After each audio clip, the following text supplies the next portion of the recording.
सम्यक संबुद्ध में वर्णन करते हैं। साथ ही साथ उन्होंने अभी तक जितने भी सम्यक संबुद्ध हुए हैं उन्होंने यह महामंगलकारी सत्यम हमें दिया है। इस धम्म को मैं वर्णन करती हूँ। इस धम्म के मार्ग पर चलने वाले संत को मैं वंदन करती हूँ। आप सभी के प्रति बहुत बहुत मंगल कामनाएं करते हो। और जैसा कि हम अरहंत देवी जो गाथा है उसके उसका जो ये सत्र है, आज भी हम अरहंत देवी के बारे में जाने।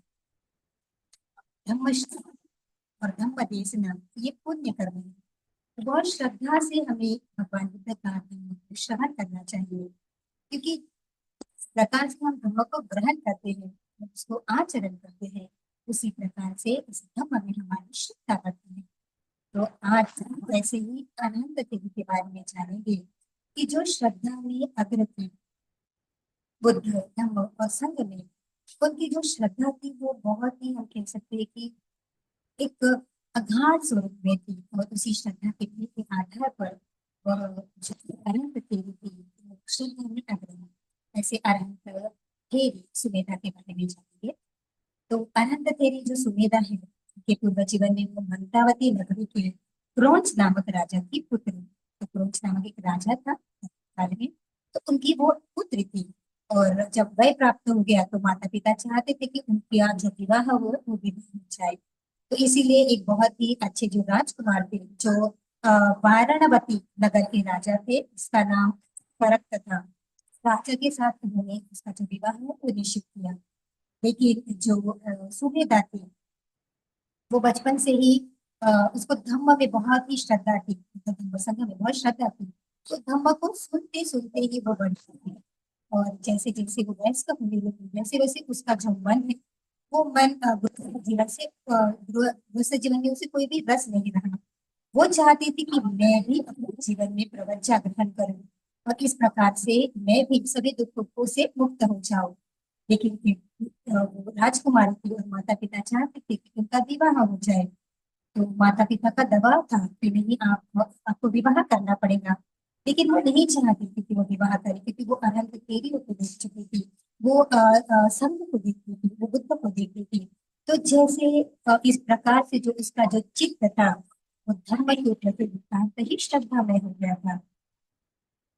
तो माता पिता के दबाव डालने के बाद भी वो अपने हाथ से अपनी सुंदर मुलायम, क्योंकि राजकुमारी थी दिखने में बहुत ही सुंदर थी, तो बहुत सुंदर मुलायम जो केस थे उस केस को तलवार से वो काटती है। और जिस दिन उसका विवाह होने वाला होता है उसी दिवस में वो ये प्रण लेती है कि नहीं, मुझे इस जीवन में नहीं रहना है, इस गृहस्थ जीवन में नहीं रहना है, मुझे करके अपने आप को सभी दुख से मुक्त करना है। ऐसे सुमेधा अनुभव करती है। तो अभी भी ऐसा कहना चाहूंगी कि हमें भी अभी बहुत फोन आते हैं कि अय्या जी हमें प्रवचन देनी है, हमें भी बुद्ध शासन में अपने जो पुण्य है वो पुण्य अर्जित करनी है। लेकिन माता पिता नहीं चाहते कि हमें प्रवचन प्राप्त हो, वो चाहते कि हमारा विवाह हो जाए या हम गृहस्थी जीवन में रहें। तो इस प्रकार से उनके लिए एक बहुत ही कह सकते हैं प्रेरणादायी जीवन ही है इन सुमेधा अनंत के। तो बहुत सीखने लायक है कि किस प्रकार से गृहस्थी के सुख को, जो हम सुख कहते हैं कि क्षणिक सुख है, तो अभी भी पृथक है। स्पेशली जो माता पिता है, जो जिनकी पुत्र प्राप्त हुई है, तो उन्हें ऐसा लगता है कि जो प्रव्रजा जीवन बहुत ही कठिन है, बहुत ही त्यागमय जीवन है। तो हमारी जो पुत्रियां हैं या हमारे पुत्र हैं वो हमारे पास ही अगर रहेंगे तो वो बहुत ही अच्छे से उनको वो जीवन यापन करेंगे।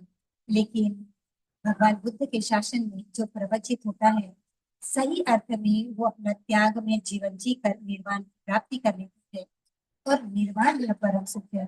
तो उन लोगों के लिए भी ये बहुत ही एक प्रेरणादायी जीवनी होने वाली है। तो बहुत ही श्रद्धा से सुनना है इस अनंत थ्योरी के बारे में। तो जैसे कहा गया है कि मंतावती नगरी के एक क्रोच राजा के यहाँ पे उसका जन्म हुआ था। देखने में भी बहुत ही हम कह सकते कि रूपवती थी, उसी प्रकार से प्रज्ञावान भी थी, बुद्धिमान भी थी, और धम्म के प्रति नितांत श्रद्धा में थी। देखती थी कि किस प्रकार से ये जो गृहस्थी जीवन है वो गृहस्थी जीवन केवल और केवल क्षणिक सुख का है। ये जो काया है वो केवल क्षणिक हम कह सकते हैं क्षणिक सुख के कारण है, कारण निर्माण करती है। देखिए, अगर कोई व्यक्ति निर्वाण को ही अपना परम सुख प्राप्त, निर्वाण को ही अपना जीवन का उद्देश्य बना ले, तो सही अर्थ में वो सुखी हो जाता है। तो इस प्रकार से जब उसकी माता, उसके पिता कहते हैं कि नहीं, ये जो वाराणसी की नगर के अनिकरत राजा है, बहुत अच्छे हैं और अभी वहां योग्य है, आपके लायक है, तो आप इनसे विवाह कर लीजिए। फिर मन में तो विप्रवज्जा का ही भाव है, कहती है कि मुझे विवाह नहीं करना है। बहुत समझाती है अपनी माता पिता को कि नहीं, मुझे इस प्रकार से नहीं करना है, फिर भी उसके जो माता पिता है उसे मनाने की कोशिश करते हैं। देखिए, गृहस्थी जीवन तो इतना अच्छा है, इतना सुख है, और आप तो अभी युवती हो, अभी अभी आप इस जीवन में आई हो, यौवन के जीवन में आई हो, तो क्यों इस सुख को आप दूर कर रहे हो? आप एक राजकुमारी हो। तो देखिए, अगर प्रवज्जा आप स्वीकार करते हो तो प्रवज्जा में आपको बहुत त्याग करना पड़ेगा। आपके लिए पता नहीं किसी रहने का स्थान होगा या नहीं, वहां पे सभी सुख सुविधा होंगी या नहीं, या फिर आपको खाने के लिए उचित ऐसा जैसा आप अभी जीवन में आप ले रहे हैं, भोजन ले रहे हैं, क्या आपको उस प्रकार से मिलेगा या नहीं?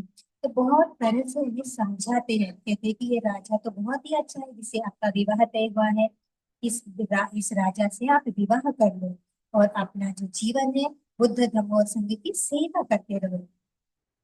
तो बहुत ही अच्छे से अपने माता पिता को समझाती है कि क्या प्रवज्जित जीवन होता है और क्या जीवन होता है गृहस्थी का। तो कहते हैं वो अपने संकल्प से बिल्कुल भी विचलित नहीं होती और अपने ही हाथ से अपने बालों को काटती है, और बालों के काट कर वो प्रवज्जित हो जाती है। और जल्दी ही तीव्र जो साधना है, वो अपनी साधना को गंभीर साधना करके वो अनंत का जो आनंद होगा का पद जो होता है, अनंत होती है, वो प्राप्त करती है। तो जब उसके जो आत्मीय जन होते हैं, जिसके परिवार वाले होते हैं, देखते हैं कि अभी भी कोई क्या वो अब उस जीवन से बाहर आ सकती है, तो जाते हैं मनाने के लिए। आप इस जीवन में आ जाइए, देखिए कितना सुख है, और ये जो प्रबंध जीवन है उसमें कितना दुख है। तो समझाती है, लेकिन फिर भी वो उन्हीं को धम्म का उपदेश देती है कि किस प्रकार से आप इस छोटे से सुख के लिए अपना बहुत बड़ा सुख को त्याग देते हैं। तो बहुत ही सुंदर पद्धति से वो जो अनंत देवी है, सुमेधा है, अपने जो आत्मजन है, उनके जो ज्ञातिजन है, उनके जो परिवार के लोग हैं, उन्हें बताती है। तो उन्हें भी वो बुद्धता का जो धम्म है, उस धम्म में उपदेशित करती है। तो देखते हैं किस प्रकार से वो धम्मक, जैसे वो समाज बताते, जब वो अरहंत बन जाती है तो अरहंत बनने के बाद में अपने जीवन के बारे में लोगों को बताती है कि किस प्रकार से मैंने इस प्रवज्ञा को ग्रहण किया, किस प्रकार से मैंने अपने लोगों को इस प्रकार से धम्म बताया है, और उन्हें भी बुद्ध के धम्म में जो है उसे दीक्षित किया है। तो बहुत ही सुंदर पद्धति से वो कहती है। तो कहती है कि मैं माया मतावती नगर की के राजा कंस की पटरानी के गर्भ में उत्पन्न हुई, मेरा नाम सुमेधा था। तो बुद्ध शासन का पालन करने वाली जो अनंत है, उसमें मैं बहुत ही ज्यादा श्रद्धावान थी, मुझे बहुत श्रद्धा थी बुद्ध धर्म और संघ में। वो शीलवती थी, बहुत अपने शीलों का पालन करती थी, साथ ही साथ बहुत श्रुता थी। बुद्ध का जो धम्म है उसको श्रुत करती थी, श्रवण करती थी, क्योंकि जो बुद्ध का धम्म श्रवण करते हैं उनके जीवन में बहुत ही चेंजेस आ जाते हैं, क्योंकि जानते हैं कि क्या सत्य है और क्या असत्य है। वो उन लोगों जैसे नहीं होते जो बुद्ध के धम्म को नहीं जानते, वो उस मार्ग को नहीं जानते कि हमारे किए हुए जो कर्म है हमें ही अपाय में डाल सकते हैं, हमें ही दुख में डाल सकते हैं। तो बुद्ध के धम्म को बहुत ही अच्छी तरह से जानने वाली थी, उसको श्रवण करने वाली थी, और उसके अनुसार ही अपने जीवन यापन करने वाली। ऐसा नहीं कि केवल ऊपरी ऊपरी तौर पे धम्म को सुनती थी, ऐसा नहीं। वो अपने जीवन में बस यही चाहती थी कि मुझे ये परम सुख कैसे प्राप्त हो जाए, इस प्रकार से मैं भी कैसे अपने दुख से मुक्त हो जाऊं। तो बहुत ही शीलवान, बहुत ही गुणवान, और बहुत ही हम कह सकते थे कि ये सब श्रद्धावान थी। तो कहती है, एक दिन अपने माता पिता के पास जाकर मैंने कहा कि आप दोनों सुने, मेरा मन निर्वाण में लग गया है। यह देह यदि देव स्वभाव को प्राप्त कर दिव्य भी हो जाए तो भी यह नश्वर है, अशाश्वत है। इन विघ्नों से भरे हुए तुच्छ दुखद भोगों को लेकर मैं क्या करूं? तो माता पिता के पास जाती है, माता पिता के पास जाकर प्रवज्जा की याचना करती है कि आप मुझे अनुमति दे दीजिए, मैं प्रवज्जित जीवन जीना चाहती हूँ। तो कहती है कि मेरा मन अब निर्वाण में लग गया है, मेरा मन अभी दूसरी चीजों में नहीं है, दूसरी बाहरी चीजों में मुझे कोई भी रस नहीं है। अब मुझे केवल निर्वाण का सुख चाहिए, तो मैं अभी निर्वाण प्राप्त करना चाहती हूँ। और ये जो देह है, अगर मैंने अपना जीवन में दिव्य सुख पा भी लिया कि राजकुमारी थी, तो ऐसा सुख का जो सर्वसामान्य लोगों को नहीं मिलता है, तो ऐसा सुख होने के बावजूद कहती है कि ये दिव्य सुख तो मुझे मिला है, लेकिन इससे भी अगर मुझे बहुत दिव्य सुख मिल भी जाए, लेकिन उसका क्या फायदा, क्योंकि वो तो नश्वर है, वो तो समाप्त होने वाला है। तो मैं उस चीज को चाहती हूँ कि जो क्या है, नित्य है, जो बदलने वाला नहीं है। वो कहती है, इस विघ्नों से भरे हुए इस तुच्छ काया को, इस दुखद भोगों को लेकर मैं क्या करूँ। इस जो हम कहते हैं, बहुत सारे जो पृथक जन होते हैं, जिसे धर्म नहीं समझता, जिसे निर्वाह क्या है नहीं समझता है, तो अपने जीवन को इसी सुखों में लगाते हैं। आज भी बहुत सारी हम देखते हैं कि जो कोई कार्यक्रम हो रहा है, तो उस बर्थडे है या फिर ऐसे ही कुछ है, तो उस बहुत सारा खर्चा करते हैं। ये नहीं सोचते कि इस प्रकार से मैं करूंगा तो वो तो क्षणिक हो जाएगा, तो पुण्य कर्म नहीं करते। ये नहीं सोचते कि अरे इस पैसे से, इस धन से मैं बहुत सारी पुण्य कर सकता हूँ, किसी बिहार में जाकर मैं दान दे सकता हूँ, किसी भिक्षु भिक्षुणियों के लिए मैं दान दे सकता हूँ, या फिर कोई रोगी है उसे मैं अच्छे से कर सकता हूँ, या फिर किसी को धम्म का भी मैं धम्म की जो भिक्षु भिक्षुणी है उसको धम्म अच्छे से समझने के लिए मैं क्या सहायता कर सकूं। इस प्रकार से नहीं सोचते, बस यही सोचते कि हमारा जो कार्यक्रम है बहुत ही अच्छे से हो जाए, लोग हमारी प्रशंसा करें, हम बहुत अच्छे से दिखे। तो नहीं समझ पाते कि ये जो सुख होती है क्षणिक होती है, लेकिन जो सुमेधा राजकुमारी होने के बावजूद कहती है कि ये जो सुख है वो बहुत ही तुच्छ सुख है, ये सुख बहुत ही हीन सुख है, मुझे ये सुख नहीं चाहिए, क्योंकि ये सुख समाप्त होने वाला है। मुझे ऐसा सुख चाहिए जो कभी भी समाप्त नहीं होता। तो कहती है, ऐसे सुख को मुझे नहीं भोगना, मैं क्या करूँ ऐसे सुख को लेकर। कहती है, ये विषय तो सर्प के विष के समान ही है। ये जो इंद्रिय सुख है, ये इंद्रिय जो विषय है, वो तो सर्प के विषय के समान है। तुलना करती है कि सर्प का विषय, विष जो होता है जैसे प्राण घातक होता है, प्राण ले लेने वाला होता है, तो इसी प्रकार से ये जो इंद्रिय सुख है, ये क्या है, प्राण लेने वाले हैं। क्योंकि उसको भोगने के बाद कोई भी व्यक्ति निर्वाण को नहीं प्राप्त कर सकता, क्योंकि उसी जो सुख में है वो जीवन अपना यापन करता है। तो कहती है, बहुत ही जहरीला है, बहुत ही कटु है, किंतु मूर्ख लोग, इन्हें मूढ़ लोग इन्हें आसक्त होकर नरकगामी होते हैं, और चिरकाल तक बड़े भारी दुख का अनुभव करते हैं। ये एक अनंत देवी के ये अ, वचन है। तो देखो क्या कहते हैं वो, कि कहते हैं कि ये जो मूढ़ लोग होते हैं, जो किसी जीवन को ऐसे समझते कि जिसे खाना है, अच्छा खाना है, अच्छा पीना है, सब कुछ अच्छा अच्छा अच्छा चाहिए, तो नहीं समझते हैं कि निर्वाण में क्या सुख है।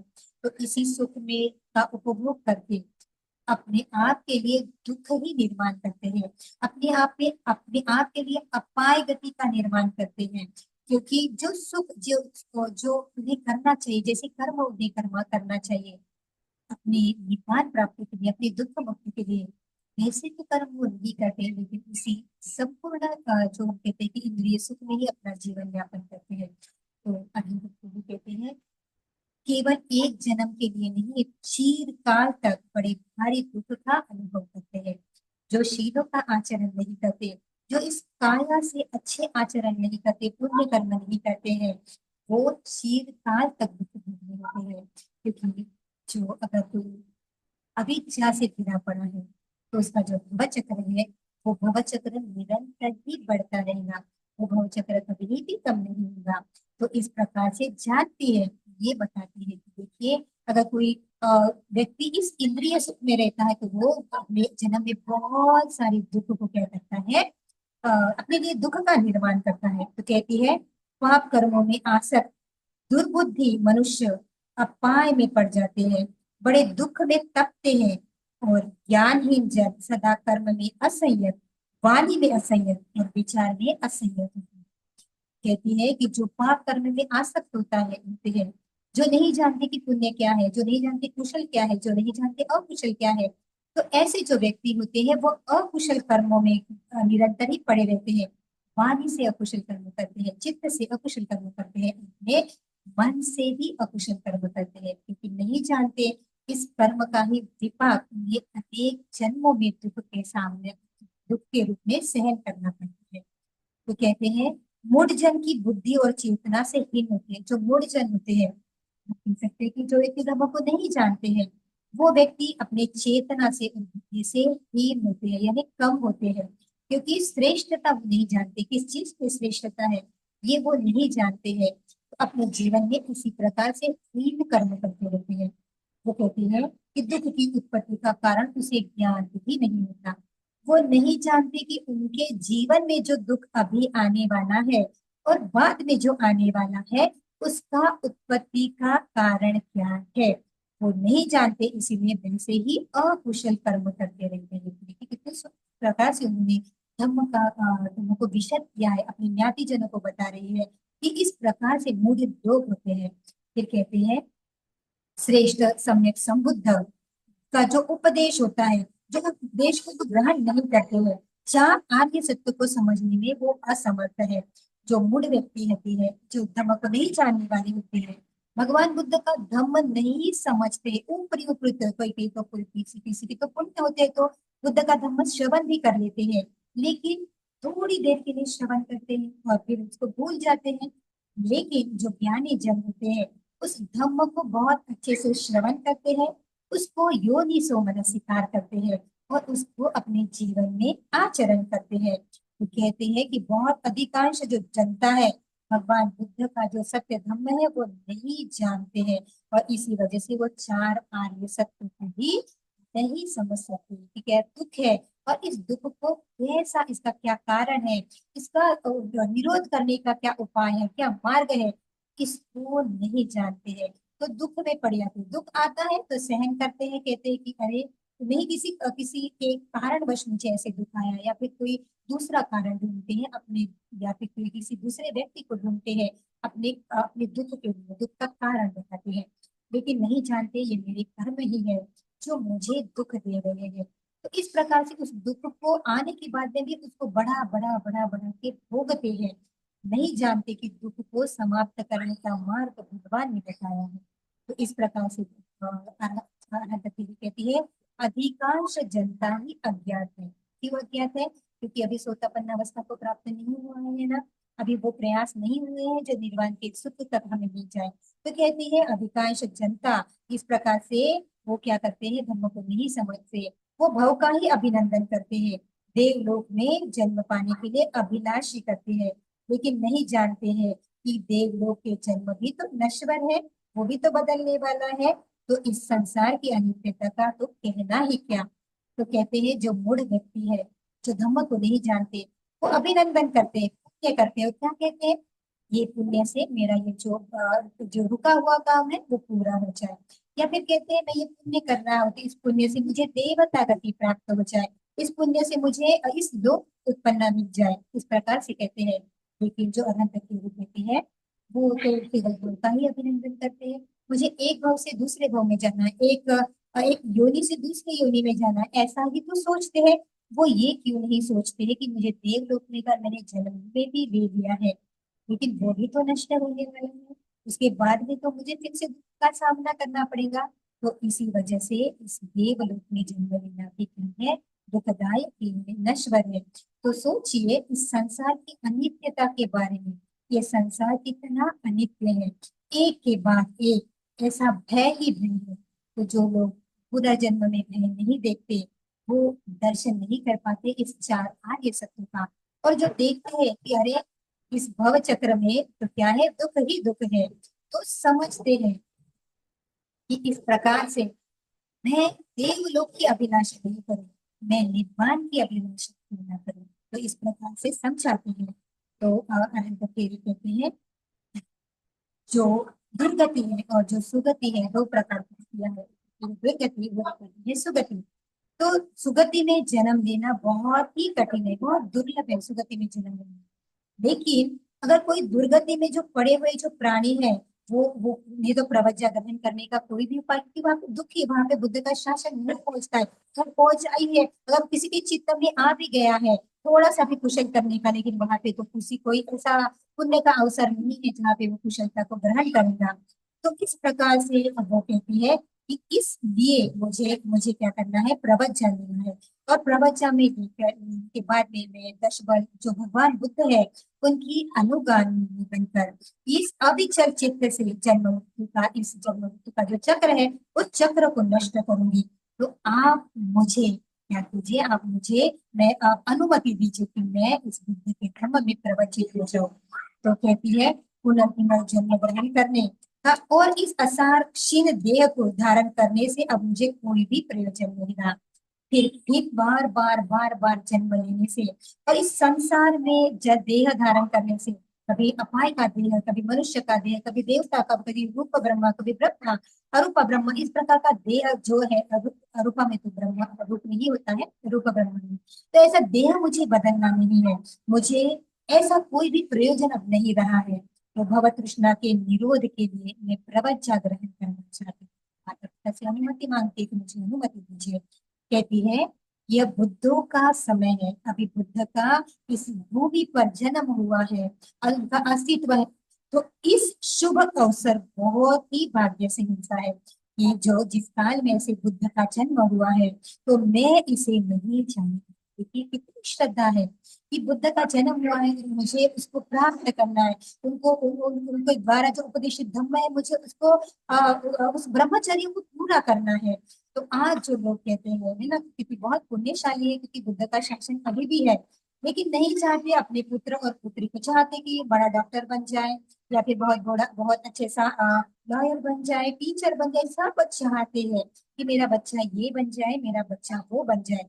लेकिन ऐसे बहुत ही कम लोग होते हैं जो चाहते हैं कि मुझे जो प्रवज्ञा का सुख नहीं मिला, अपने बच्चों को क्यों ना मैं इस प्रवज्ञा का सुख दे और उसके पुण्य बढ़ाऊं। बहुत जरूरी है अपने बच्चों को पुण्य बढ़ाना। तो बच्चों का पुण्य केवल दान आदि करने से नहीं होता। बुद्ध शासन में सबसे बड़ा दान होता है अपने पुत्र या पुत्रियों को दान देना। तो इस प्रकार की होती है कि मुझे इस बुद्ध शासन में, अभी बुद्ध शासन है, बुद्ध का समय है, तो मुझे इस शासन में प्रवचित होना है।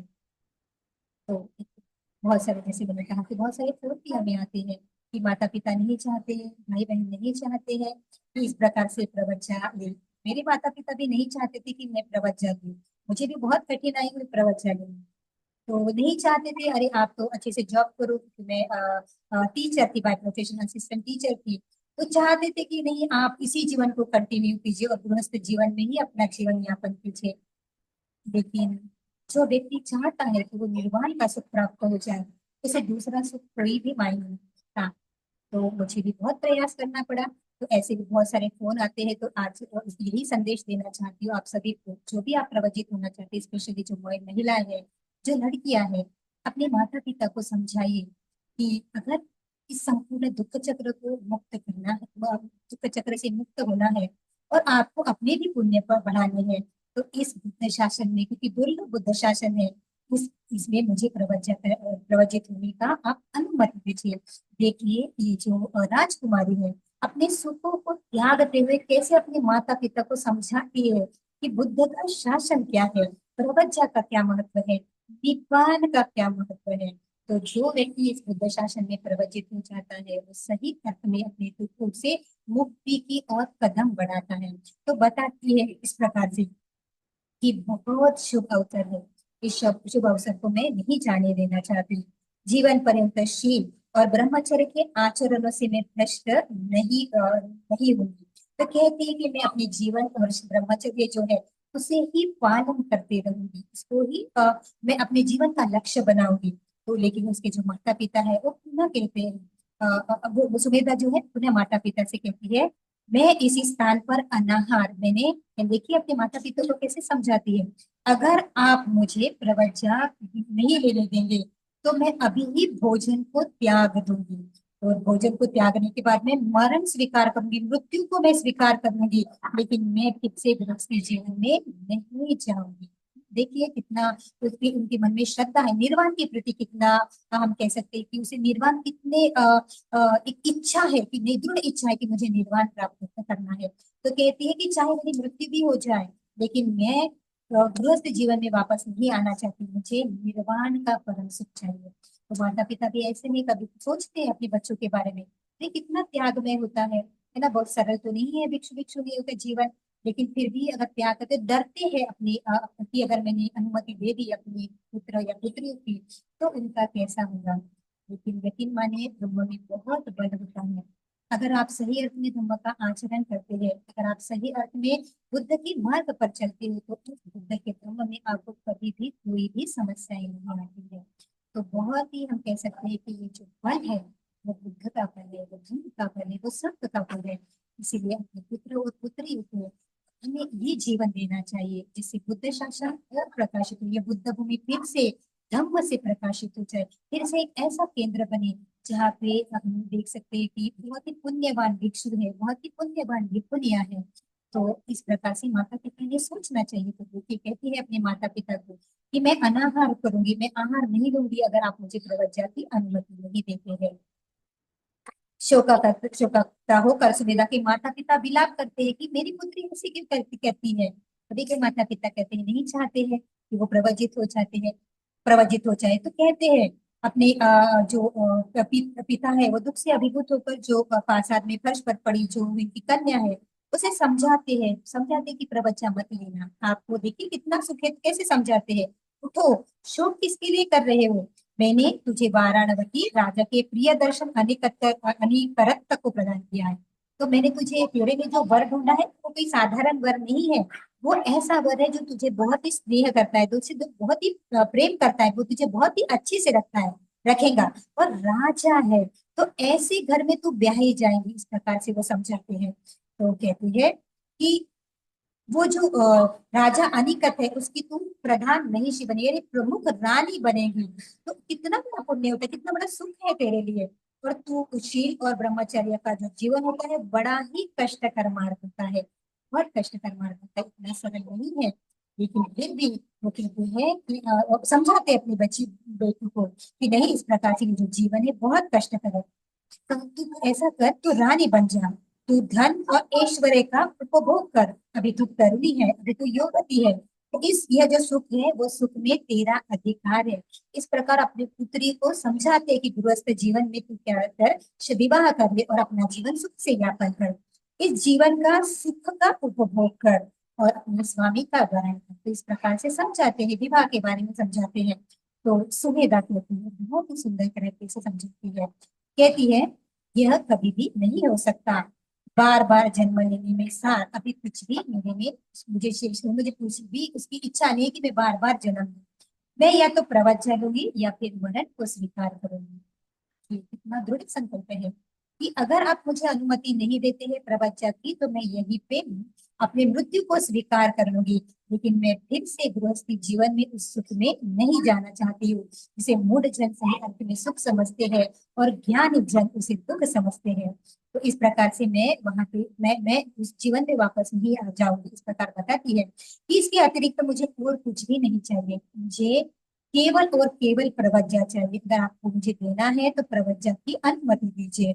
इस प्रकार से कलुषित, अपवित्र, दुर्गंध देने वाला, ये भय देने वाली, ये गंदगी से भरी हुई, चमड़ी से ढकी हुई मलमूत्र काया का क्या बोलते हैं। तो देखिए कितना अच्छे से समझाती है अपने माता पिता को कि आपको क्या लगता है ये जो काया है बहुत सुंदर है, आप जिस राजा के बारे में मुझे बता रहे हैं कि वो बहुत ही सुंदर है, वो बहुत ही मुझे अच्छे से रखेगा, तो ये जो काया है वो तो केवल भय देने वाली है, दुर्गंध है, अपवित्र है और गंदगी भरी हुई है। तो क्या आप इस मूल मलमूत्र से भरी हुई जो काया है उसका तो कोई भी मूल्य नहीं है।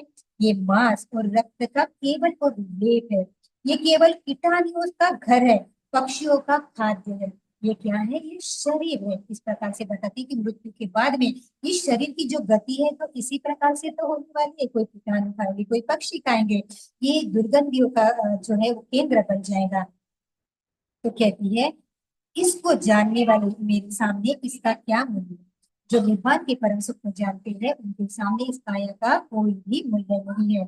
किसी की अगर मृत्यु हो जाए तो वो चेतना रहित जो देह है वो शीघ्रता से स्मशान तक, आप जिस काया के बारे में बता रही है कि नहीं आप तो युवक की हो और जो राजा है वो भी बहुत सुंदर है, तो मुझे आप बता रहे हो, लेकिन ये जो काया है वो काया चेतना के बाद में कहाँ जाती है, श्मशान में जाती है।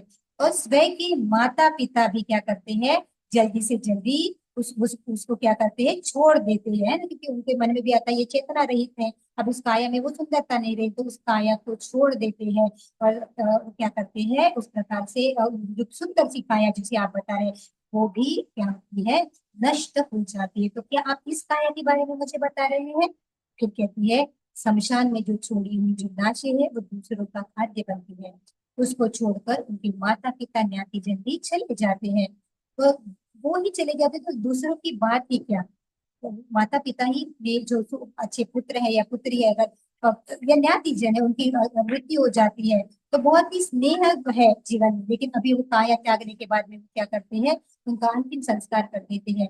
तो कहती है कि इस देह के प्रति आप जो मुझे बता रहे हैं, वो देह तो इस प्रकार से है, मनुष्य का कलेवर अस्थि और स्नायु का समूह मात्र है। सिर्फ अस्थियां है, स्नायु है, दूसरा इसको शरीर में क्या है, कहते हैं गंदगी भरा शरीर है और गंदे मांस में आकर है।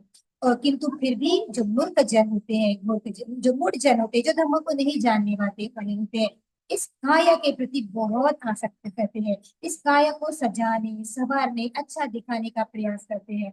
उनको यह जो अगर देह, इस देह को कहती है, इस देह को अगर फाड़ कर देखा जाए और भीतर का जो दृश्य है वो बाहर की ओर दिखाया जाए, तो इसकी जो दुर्गंध होती है वो उससे, उसकी जो माता होती है वो माता भी क्या हो जाती है, दूर हो जाती है। इतनी ये जो काया है क्या होती है, दुर्गंध से भरी होती है। ये जो काया होती है क्या होती है, अकुशल होती है, अपवित्र होती है। अपवित्र का सेंस कि ये जो काया जो होती है किसी को भी अच्छी नहीं, अगर आप अंदर से देखें, ये तो बाहर की दिखती है हमें कि बाहर का तो बहुत अच्छे से है, बाहर तो समझते हैं कि यही शरीर नित्य है और इसमें इस शरीर से इतनी प्यार होता है, लेकिन अगर अंदर का अगर हम देखते हैं, तो इस प्रकार से कोई भी सुख या फिर कोई भी रूप अंदर नहीं है, जो है वो केवल दुर्गंध होता है। तो वह बताती है, स्कंद धातु और आयतनों का मिलन मंदिर ये जन्म का मूल कारण है। यह शरीर दुखों की योनि है, इसमें मेरा कोई भी अनुराग नहीं। ये जो शरीर क्या है, दुख का कारण है। ये शरीर है दुख की उत्पत्ति करता है, इसी वजह से अब मुझे इस शरीर से कोई भी स्नेह नहीं है। कहती है, मैं प्रतिदिन, अगर कोई प्रतिदिन 100 छुरियों के नड़ी नया जो आघात है उसको 100 वर्ष तक कठिन यातना देकर मृत्यु मेरा आलम करे, तो वो भी मेरे लिए श्रेयस्कर होगा, यदि वह मृत्यु ही मेरे लिए सब दुखों का चरम अवसान हो जाए। देखिए कितनी श्रद्धा है। क्या कहती है कि अगर कोई प्रतिदिन 100 छुरियां ऐसे उससे मुझे क्या करे, आघात करे, और मुझे कठिन यातना देकर मेरी मृत्यु हो रही है, लेकिन अगर वो मृत्यु मेरे दुखों का क्या होता है, मेरे दुखों से मुक्ति मुझे करवाती है, मुझे निब्बान का परम सुख प्राप्त हो जाता है, तो इस प्रकार से मृत्यु भी मेरे लिए क्या है, अच्छी है। देखिए, मृत्यु किसी के लिए अच्छी होती है, बिल्कुल भी नहीं। लेकिन जो निर्वाण का सुख चाहते हैं, उनका चित्त इस प्रकार से होता है कि चाहे किसी भी प्रकार से मुझे दुख मिले, लेकिन मुझे अभी इस दुख चक्र में नहीं पड़ना है, मुझे सभी दुख से मुक्त होना है। तो कहते हैं, चाहे मुझे हर प्रतिदिन कोई 100 छुरियों से घाव भी क्यों ना करे, वो वेदना भी मैं सहन कर लूंगी, अगर मुझे निब्बान का परम सुख मिलता है, लेकिन मैं निब्बान को नहीं छोड़ूंगी, प्रवचन को नहीं छोड़ूंगी। वो शास्त्र का वचन है, जो ज्ञानी है वे तो जन्म मृत्यु का विरोध करने का प्रयास करते हैं, लेकिन जो अज्ञानी है वो बार बार मृत्यु की चोटें सहकर भी दीर्घ काल तक संसार में रहते हैं। देवलोक में, मनुष्य लोक में, पशु योनि में, असुर योनि में, प्रेत योनि में, नरक योनि में असंख्य बार मृत्यु में मुख में पड़ पड़कर प्राणी असह्य दुख सहन करते हैं। तो क्या कहती है, जो मूढ़ व्यक्ति होते हैं, जो अज्ञानी व्यक्ति होते हैं, नहीं जानते कि ये भव चक्र उनके लिए कितना लंबा होने वाला है, ये दुख चक्र उनके लिए कितना लंबा होने वाला है, तो अपने इस काया को महत्व देते हैं, अपनी इस काया के सुख को महत्व देते हैं और अकुशल कर्म करते हैं। लेकिन जो व्यक्ति सही आत्मिक ज्ञानी होते हैं, वो चाहते हैं कि ये दुख मुझे बार बार नहीं मिले, फिर से वो जाति जरा व्याधि मरण, वो दुख मुझे नहीं चाहिए, तो अपनी अविद्या को नष्ट करने का वो क्या करते हैं, प्रयास करते हैं। तो कहती है कि जो भवचक्र में पढ़ने वाले लोग हैं, कभी तो अपाय में जाते हैं और कभी क्या जाते हैं, देवलोक में जाते हैं, मनुष्य लोक में जाते हैं, पशु योनि में जाते हैं, असुर योनि में जाते हैं, प्रेत योनि में जाते हैं, नरक योनि में जाते हैं, बार बार बार बार इस अविद्या के कारण इस दुख चक्र में पड़े रहते हैं, क्योंकि नहीं जानते हैं कि इस दुख चक्र को कैसे समाप्त करना।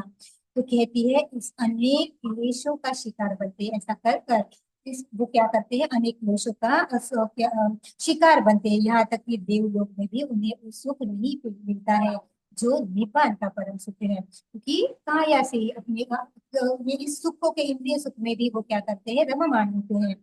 तो कहते हैं वही मनुष्य निर्वाण प्राप्त है जो अनासक्त है, और जिन्होंने अविचलित चित्त से जन्म मरण के प्रहार के लिए 10 बल के शासन का अभ्यास किया है। बहुत ही सुंदर क्या कहती है कि मनुष्य निर्वाण प्राप्त है। मनुष्य का सबसे श्रेष्ठ पुण्य कर्म पता है कौन सा है? निर्वाण की प्राप्ति करना। तो कहती है कि मनुष्य का जो है वो सर्वश्रेष्ठ उद्देश्य निर्वाण प्राप्ति है। तो किन्हें मिलता है?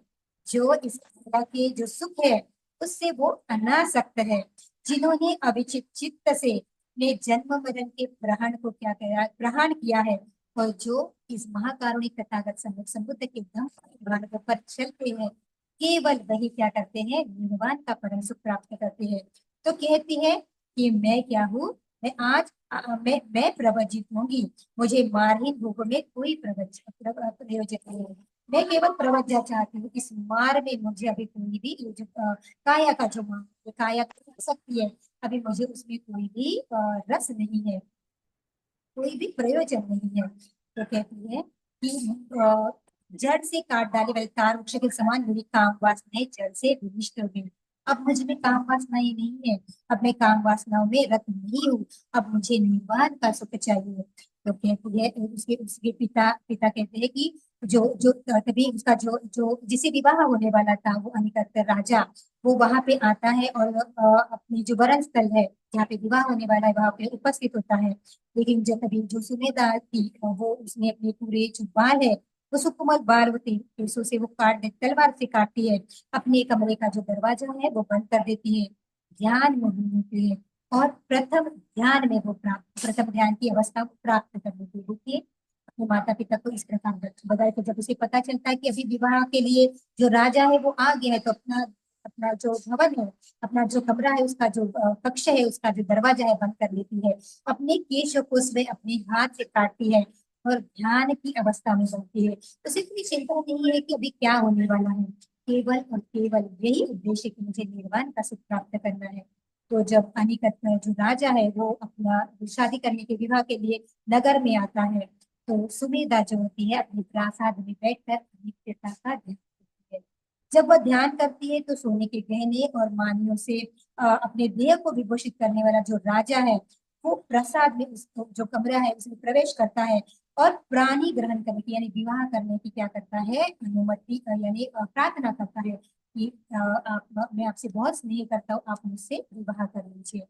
तो कहता है कि राज्य सिंहासन में आप बैठकर धन, ऐश्वर्य और प्रभुता का उपयोग करो, ये भोग सुखकारी है, और आप तो भी तरुणी है, तो ऐसे जीवन का आप अनुभव करें, क्योंकि बहुत स्नेह करते हैं, बहुत प्यार करते हैं उससे, तो चाहते हैं कि ये जो सुबेदा है उसकी अर्धांगिनी बन जाए, उसके साथ में जीवन यापन करे। तो बाल काटने के बाद में भी उन्हें समझाता है कि आप इस प्रकार से तरुणी है तो आप क्यों प्रवज्ञा लेनी चाहती है, आप इस सुख का अनुभव कीजिए, क्योंकि ये जो सुख है इस रूप में दुर्लभ है, सच्ची दुर्लभ पुण्य है। अगर कोई धनवान होता है तो बहुत पुण्य है क्योंकि उसने वो पुण्य अर्जित किया है। अगर कोई राजकुमार है, राजा है, तो बहुत पुण्य अर्जित किया है, तो कहता है कि अरे ये तो पुण्य है, ये भोग है, तो आप क्या करो, इस प्रकार से इसको क्या करो आप भोगो। तो इस प्रकार से बताते हैं, तो लेकिन वो जो कहती है मेरा यह कहता है कि मेरा ये सब राज्य भी मैं तुझे अर्पित कर दूंगा, तू इच्छा अनुसार कर, अगर तुझे दान पुण्य कर्म करना है तो तू दान पुण्य कर, अगर तुझे संघ की सेवा करनी है तो तू संघ की सेवा कर, लेकिन अपने माता पिता को दुखी मत बना। तो कहती है कि इस भोग तृष्णा से अब मेरा कोई भी प्रयोजन नहीं है, मैं मोह ही कहती है कि अब मुझे इस प्रकार की कोई भी मोह नहीं है, मैं काम भोग में आनंद नहीं करती। आप भी बताती है, आप भी इस काम भोग में आनंद मत कीजिए, काम भोगों के दुष्कर परिणाम को देखिए, जानिए कि क्या दुष्परिणाम होते हैं। इसमें अशुभ क्या कहती है, इस काया के प्रति जो आसक्ति है, मेरी काया के प्रति आपको जो आसक्ति है, अपने काया के प्रति जो आसक्ति है, उस काया को त्याग कर अशुभ की भावना कर, इस प्रकार से धर्म का उपदेश करती है। कहती है कि देखो जो महाद्वीप, उस समय के जो महाद्वीप है उसके राजा जो मांधा था, अद्वितीय, उसके पास में अद्वितीय धन ऐश्वर्य थे, वो बहुत ही भोग संपन्न था, लेकिन अपनी अतृप्त वासनाओं के कारण वो क्या हुए, दुर्गति को प्राप्त हुए। तो इस उनकी इच्छाएं पूरी नहीं हुई। तो कहती है आकाश में यदि सातों प्रकार से रत्न वर्षा दिशाओं भरने वाली वृष्टि भी हो, तो भी उसमें मनुष्य की तृष्णा तृप्ति नहीं होगी, वो अतृप्त से ही मरेगा। कोई कितना भी धनवान हो तो चाहता है कि मेरी धन संपत्ति ऐसे बड़े, आजकल के काल में होता ही है कि धन संपत्ति है तो चाहता है कि इस प्रकार से धन संपत्ति बढ़े। तो कहती है कि कोई व्यक्ति को ऐसे आकाश से यदि बहुत प्रचुर मात्रा में अगर किसी को बहुत सारी धन संपत्ति मिले, फिर भी उसकी तृष्णा क्या होती है, कम नहीं होती, उसी तृष्णा में वो क्या लगा पड़ता है। और फिर कहते हैं कि विषय भोग लोहे के समान है, विषधारी सर्प के उठे हुए फल के समान है। अगर वो ये क्या है, जलने वाले उल्का के अनुसार है। तो बहुत अच्छे से धम्म को बताती है, ये हड्डियों का कंकाल के समान भयानक है। अगर कोई व्यक्ति इसको नहीं समझ पाता तो दुखों को भोगने वाला होता है, महाविष को धारण करने वाला होता है। नहीं जानते कि जानता कि इस प्रकार का जो हम कहते हैं कि पाप है, उस अकुशल में ही पड़ा है, अकुशल का ही जो दुख है उसको सहन करना पड़ेगा। तो कहती है विषय भोग वृक्ष के समान, उस वृक्ष के समान कहता है दुखदायक है, मांस पेशी समान अशुभ है, स्वप्न के समान धोखा देने वाले हैं। लगता तो है अपना है, लेकिन कोई भी सत्य नहीं है। ये जो चीज है वो क्या है, बहुत ही तुच्छ है। कहती है विषय भोग शस्त्र प्रहार के समान है, रोग के समान है, फोड़े के समान है, पाप रूप के समान है। इस प्रकार से भय और बद से भरे हुए हैं। तो इस प्रकार विषय भोग तो बहुत ही दुखों वाले विघ्नकारी है। तो कहती है तुम लौट जाओ, जीवन की तृष्णा में मेरी अभी कोई भी आस्था नहीं। तो समझाती है जो उसका वरण करने आने आया है, जो उसे विवाह करने आया है, ऐसे जो व्यक्ति है वो राजा है, उसे समझाती है कि देख तू इस सुख सुख के लिए ऐसा कह रहा है, ये सुख तो इस प्रकार से है, तृष्णा से भरा है, तो तू भी इस सुख को त्याग दे। तो दूसरा मेरे लिए क्या करेगा, मेरे सिर से में तो आग लगी, कहती है मेरे सिर में तो आग लगी, किसकी आग लगी है, मैं जानती हूँ ये सब तृष्णा है। तो इस तृष्णा में अगर मैं रहती हूँ तो मैं अपने लिए ही दुख को बढ़ाती हूँ। तो कहती हूँ कि अब मुझे इस जन्म और मरण के खेल में नहीं पड़ना है, मुझे इस विनाश में नहीं पड़ना है। तो अपने कमरे का दरवाजा खोलती, जब देखती है कि उसके माता पिता अभी भी वहां पे जो अनिरत राजा है वहीं पे बैठे हैं और रो रहे हैं, समझा रहे हैं, लेकिन फिर भी अपने जो संकल्प है उसको अडिग है, तो रो रहे हैं। तो कहते हैं ये जो अज्ञानी लोग होते हैं वो बार बार जन्म मृत्यु मरण और रोना धोने में लगे पड़ते हैं। वो नहीं जानते कि सुख क्या है, वो नहीं जानते इस सुख को कैसे पाया जाता है। तो छोटे छोटे इसके लिए रोते हैं। ये रो रहे हैं क्यों, क्योंकि मैं गृहस्थी जीवन को त्याग रही हूँ, इस प्रकार से इस कारण से रो रहे हैं, लेकिन नहीं समझ पाते हैं कि ये जो भाई बहन का मरण होता है, तो इस प्रकार से ये भवचक्र चलता ही है और ये परम अज्ञात है। और इसके बारे में कोई नहीं जानता कि ये कब समाप्त होने वाला है। लेकिन जो ज्ञानी लोग होते हैं इस आवागमन में चक्कर लगाते हैं, अगर हम देखते हैं तो इस अस्थाई से जो हम, अगर हमने अभी तक कितना जन्म लिया, क्योंकि अभी तो हम सोतापन्न अवस्था को भी प्राप्त नहीं हुए, अभी तक अनगिनत अनगण्य ऐसे बुद्ध हुए हैं, बच्चे बुद्ध हुए, अरहत हुए, अनागामी हुए, सतगामी हुए, सोतापन्न हुए, और अभी तक हम कुछ भी नहीं हुए हैं। तो कहती है कि इस आवागमन के चक्कर लगाते अगर प्राणियों की अस्थियों का अगर हमने जब एकत्र किए तो वो विशाल स्तूप बनेगा, इसीलिए इसकी चिंता मत करो। सिर्फ एक ही कल्प की इकट्ठी की हुई मनुष्य की हड्डियां हमने किया, तो इसका इतना बड़ा स्तूप बनेगा, आप इसका चिंतन करो। तो क्या कहती है, आप इस देह में इतने आसक्त हो, आप कह रहे कि नहीं इसको सुख को उपभोग हो, ऐसा मुझे बता रहे हो। अगर आपने देखा कि एक कल्प में आपने कितनी बार जन्म लिया, तो अगर इस कल्प में कितनी बार जन्म लिया उसकी हड्डियां भी अगर निकलती है तो वो भी एक विशाल पर्वत बनेगी। तो आप इसका चिंतन करो, इसके बारे में सोचो। अगर चार महासमुद्र की जल राशि के समान परिमित अश्रु और अश्रु को स्मरण करो, तो कहती है कि ये चार महासागर जो है, उस चार महासागर का अगर आप समुद्र देखते होंगे, पानी देखते होंगे, तो इससे भी ज्यादा हम लोगों ने अपने अपने जीवन में आंसू बहाए, तो उस आंसुओं का चिंतन करो कि देखो हमने अभी तक उस अवस्था को प्राप्त नहीं किया है। तो कहती है यह अज्ञात अविद परम संसार में चक्कर लगाते हुए प्राणियों के माता पिता की संख्या गणना करने के लिए, अंक लिखने के लिए समस्त जम्बूद्वीप की मिट्टी भी पर्याप्त नहीं है। देखिए कितनी सुंदर है, कितनी सुंदरता से बताया है। कहते हैं कि हमने इतने जन्म लिए, अगर हम इनके माता पिता की काउंटिंग करें, अपने माता पिता जन्म हमने कितना जन्म लिया और उसमें हमारी माता पिता कितनी है, तो कहती है कि इस जम्बूद्वीप की मिट्टी का हमने उपयोग किया, तो वो ये लिखने के लिए, तो वो जम्बूद्वीप की जो मिट्टी है वो भी कम हो जाएगी। देखिए कितने सुंदर तरीके से ये जो सुमेधा जो है बताती है, धर्म के बारे में बताती है, कितना समझाती है अपने माता पिता को, अपने जो होने वाले, जो उसको वरण करने आने वाले हैं, कि आप इस सुख के लिए मुझे कह रहे हैं कि इस सुख का उपभोग करो। ऐसा तो मैंने कितने जन्म में किया है, तो अगर मैंने अपने माता पिता के इस प्रकार से लिखना भी शुरू किया, तो भी वो क्या हो जाएगा, इस जंगल की मिट्टी भी कम पड़ जाएगी। यह समस्त पृथ्वी के तृण, कांट, शाखा और पत्तों आदि को इकट्ठा करके इस अज्ञात अविपेद परम संसार में चक्कर लगाते हुए प्राणों के पिता की संख्या का निर्णय नहीं लिया जा सकता। इस पृथ्वी को तुम स्मरण करो।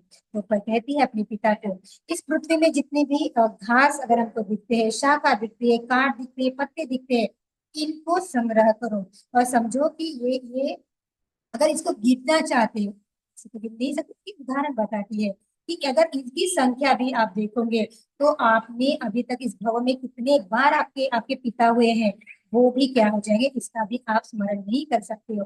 तो उसका आप क्या करो, उसके चिंतन करो, उसका स्मरण करो, इस प्रकार से कहती हूँ। समुद्र के अंदर पड़े हुए अंध कच्छप की उपमा को स्मरण करो।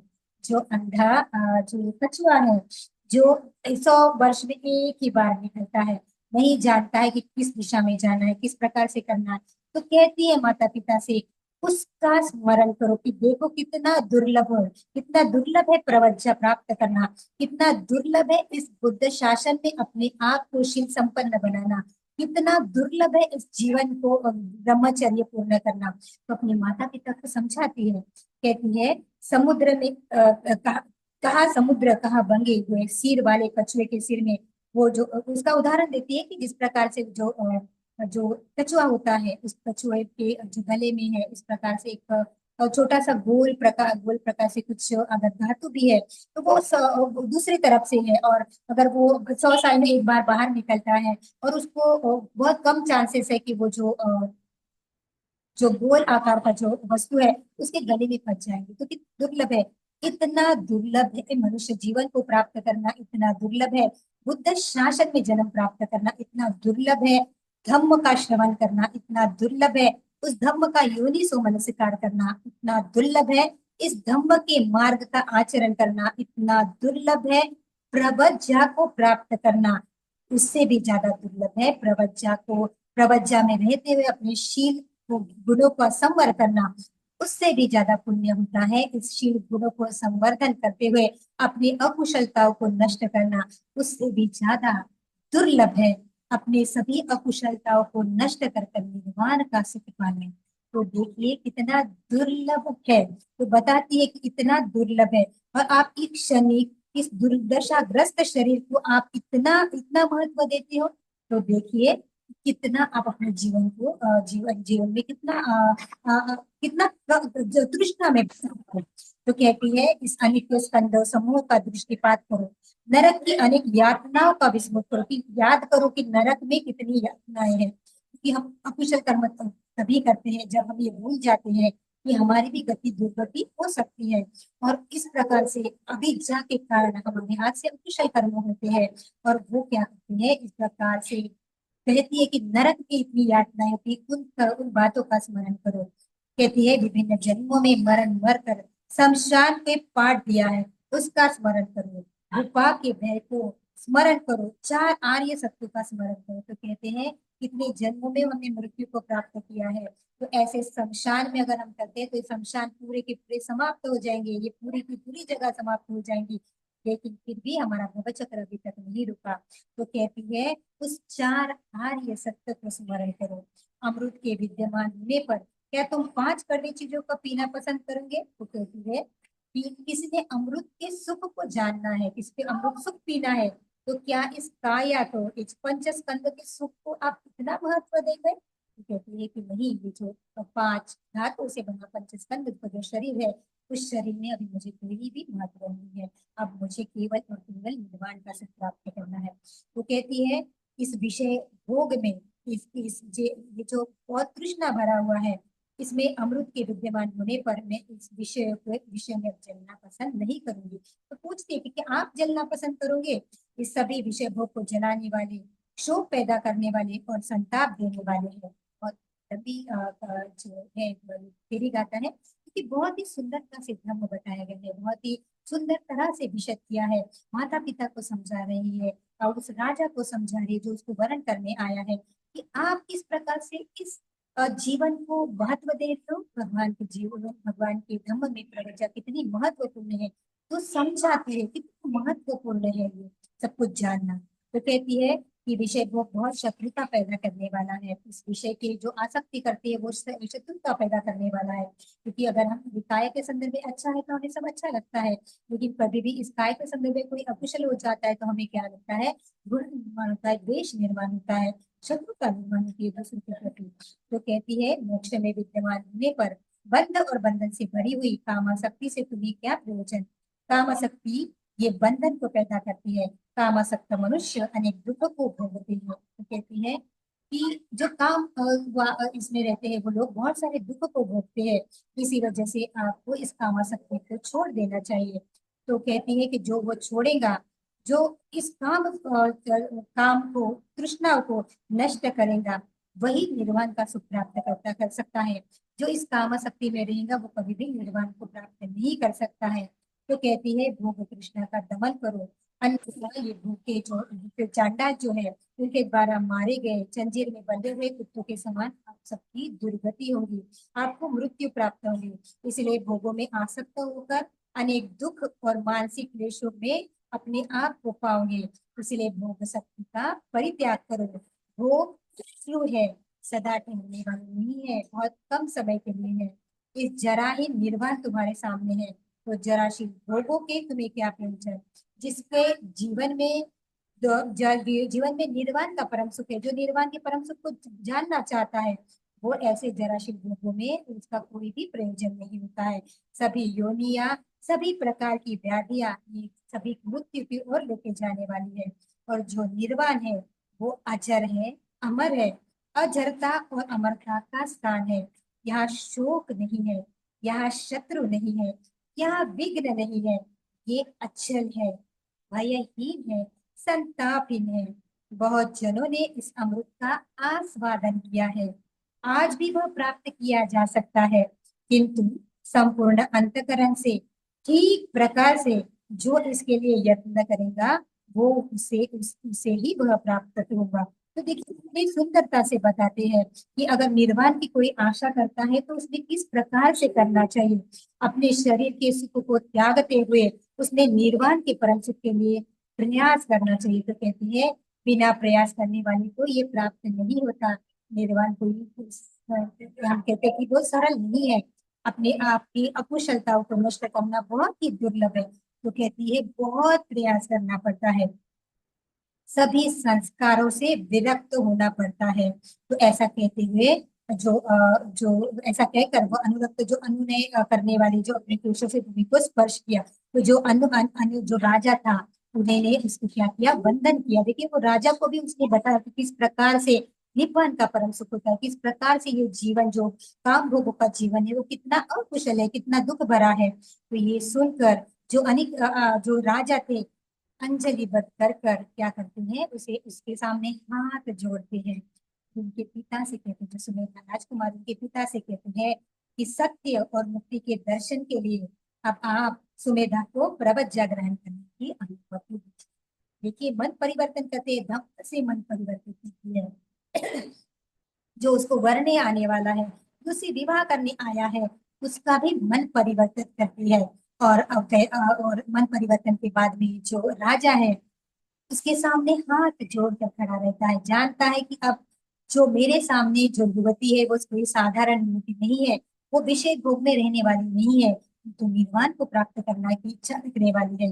तो कहता है वो राजा और रानी से कि आप भी अभी अपनी जो पुत्री है उसको प्रवज्ञा की अनुमति दे दीजिए और इसे विदा कर दीजिए। तो संसार में शोक और भय में व्यतीत हुई सुमेधा माता पिता से आज्ञा लेकर प्रवजित हो जाती है और भगवान के धम्म में वो रत रहकर निपात का परम सुख प्राप्त होती है। सचमुच यह जो राजकन्या है इसका निर्वाण अतिशय आश्चर्यकारी है, अद्भुत है। किस प्रकार से वो अपने माता पिता को समझाती है, किस प्रकार से वो उस युग को समझाती है जो उसे फिर से उस जीवन उस संसार चक्र में ले जाता है, वो गृहस्थी जीवन में लेना चाहता है, दुख के जीवन में लेना चाहता है। तो इसके बाद वो अपने जीवन में अपने पूर्व जन्मों का विवरण देती है। तो कहती है कि एक बार जो भगवान पूर्णागमन बुद्ध है वह पे संगाराम नामक नवीन बिहार में निवास कर रहे थे। भगवान वहां पे पूर्णागमन जो समय समुद्र वहां पे विहार कर रहे थे। उस समय मैं और मेरी दो सखियां उस जो बाद में खेमा और धनंजय का उनका अस्तित्व होता है। तो कहती है मैंने एक विहार निर्माण कर कर उनको दान किया। इसके पुण्य प्रभाव से हमने 10, 100, 1000, लाख असंख्य बार देवभूमि में जन्म लिया। मनुष्य लोक का तो कहना ही क्या, देवलोक में भी हमारा बड़ा प्रभाव प्रतिष्ठित हो गया, मनुष्य लोक की तो बात ही क्या। तो क्या कहती है कि ऐसे ही जो जो सम्यक समुद्र थे, कोनागमन सम्यक समुद्र थे, उनमें मैं और मेरे दो सहेलियों ने सम्यक समुद्र के लिए विहार का निर्माण किया और उनकी सेवा की। तो विहार निर्माण के कारण मैं अनेक कल्प तक, अनेक जन्म होते, असंख्य जन्म तक जिसे गिना भी नहीं जा सकता, मैंने देवता भूमि प्राप्त की और इतने दिव्य सुख प्राप्त किया हम लोगों ने, यानी तीन जो सहेली थे हमने दिव्य भूमि को प्राप्त किया। और फिर मनुष्य भूमि के सुख को मैं नहीं बता सकती कि वो दिव्य भूमि में जब इतना सुख लेता है तो मनुष्य भूमि में निश्चित ही बहुत उसके सुख का अनुभव किया। तो कहती है देवलोक में भी हमारा जो प्रभाव था वो प्रतिष्ठित था, तो मनुष्य लोक की बात ही क्या।